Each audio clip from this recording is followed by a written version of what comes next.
Fala Fabinho, bom dia, tudo bem? Quem fala aqui é o professor Celso Berias, Campo Grande, Mato Grosso do Sul, mais especificamente distrito do Cachoeirão.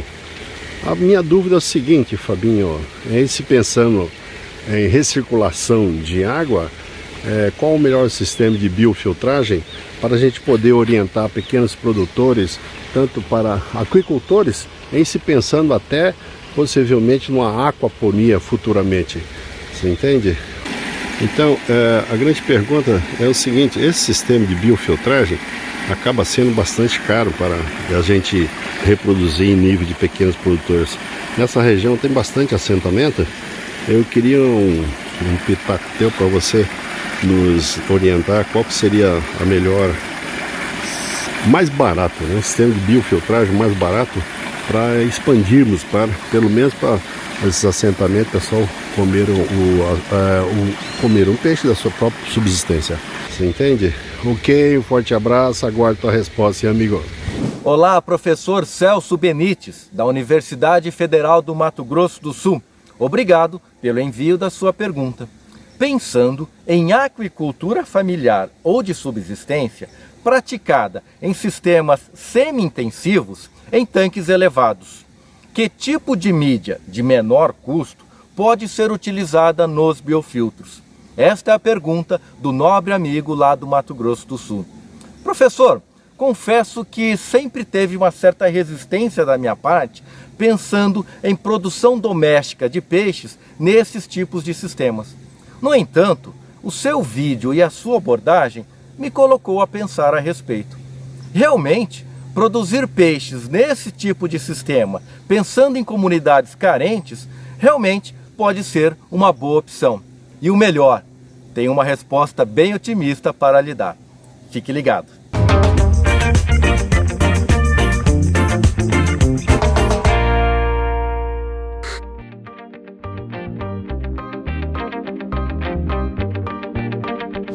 Sistema do tipo RAS, ou seja, recirculação e reaproveitamento da água em tempo integral, são utilizados somente em sistemas intensivos e superintensivos.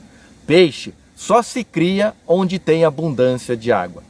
Duas premissas que merecem ser revistas diante das novas tecnologias que temos à disposição.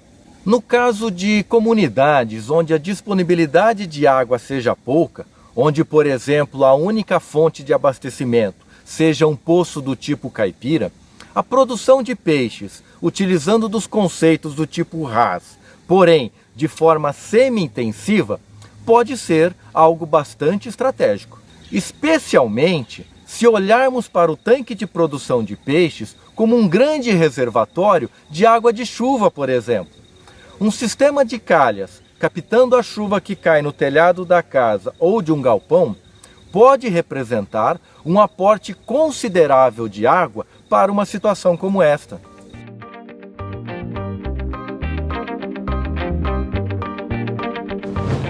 Para que isto funcione adequadamente, se faz necessário uma biofiltragem. Mídias utilizadas nestes biofiltros costumam apresentar um custo elevado, especialmente quando se trata de uma produção doméstica de peixes. E aí, professor Celso, a boa notícia que tenho para lhe dar é que, além de uma mídia alternativa que irei apresentar logo mais, tecnicamente devemos considerar que, para este tipo de situação aí, uma mídia de boa qualidade representa somente 50% da eficiência do processo de biofiltragem. Os outros 50% estão relacionados ao correto dimensionamento do decantador e, claro, do biofiltro em si.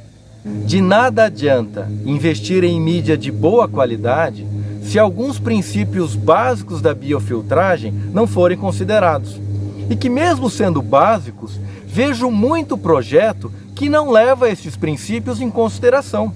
Aí, meu amigo, não há mídia que resolva.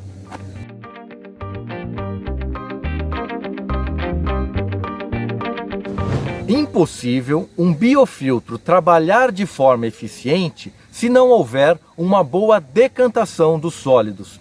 Sobras de ração e fezes de peixes não podem, de forma alguma, irem para o biofiltro. Aliás, abrindo um parênteses aqui, se estiver indo sobras de ração para o biofiltro, para tudo, porque tem coisa mais errada lá para trás. Em uma produção de peixes, é inadmissível que se tenha sobras de ração. Mas, voltando à questão dos sólidos, é fundamental que todo o material particulado fique retido no decantador.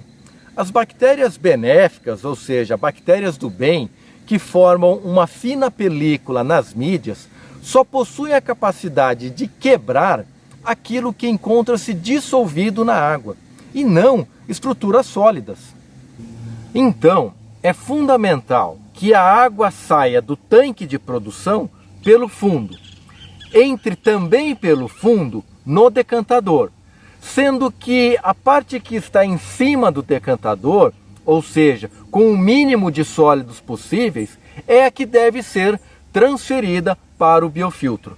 E aí, uma questão muito importante, fundamental, que se tenha um registro de descarga neste decantador, de modo que, de tempos em tempos, seja dada uma descarga destes sólidos acumulados, os quais se configuram num excelente adubo, que devem ser utilizados para irrigar o pomar, por exemplo.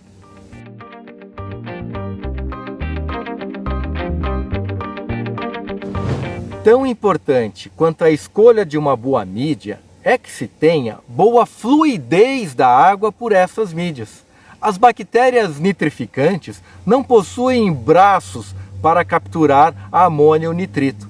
Deste modo, é necessário que a água contendo esses nutrientes passe por elas. Se estes aspectos comentados anteriormente forem negligenciados, de nada adianta investir em mídia de boa qualidade.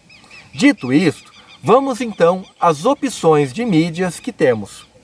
Uma dica importante: todo material inerte, que não seja nem muito leve nem muito pesado, pode servir como mídia. Esta aqui, por exemplo, que foi tecnicamente desenhada para esta finalidade, além de possuir grande área de contato para a fixação das bactérias, também possui um detalhe muito interessante. Ela tem a mesma densidade da água. Neste caso, olhe só que interessante, ela nem afunda e nem boia acima da superfície da água. Considerando que possui uma grande área de contato para a fixação das bactérias, bem como boa fluidez da água, estes materiais aqui atendem perfeitamente aos critérios que comentei anteriormente. Qual a desvantagem disso daqui? Realmente possui um custo elevado, já que foram desenvolvidas para sistemas superintensivos.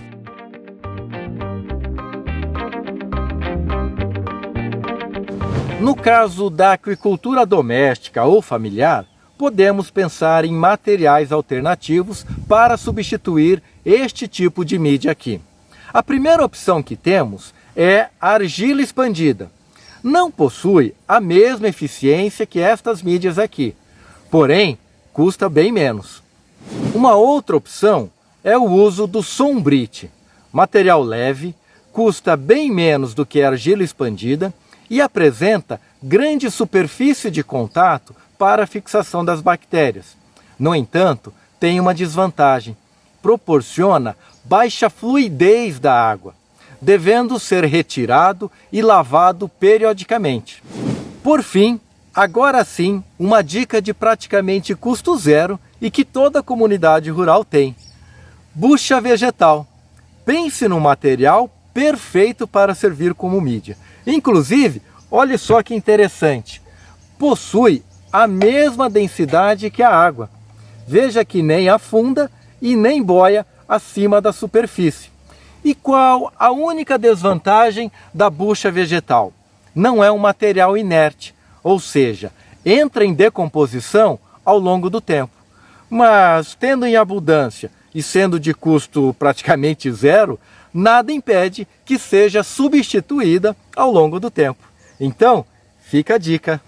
Professor Celso, espero ter atendido às suas expectativas e fico à disposição para novas perguntas. Um forte abraço a todos e não esqueça de mostrar para o YouTube que este conteúdo é relevante, apertando no joinha aqui. Até a próxima!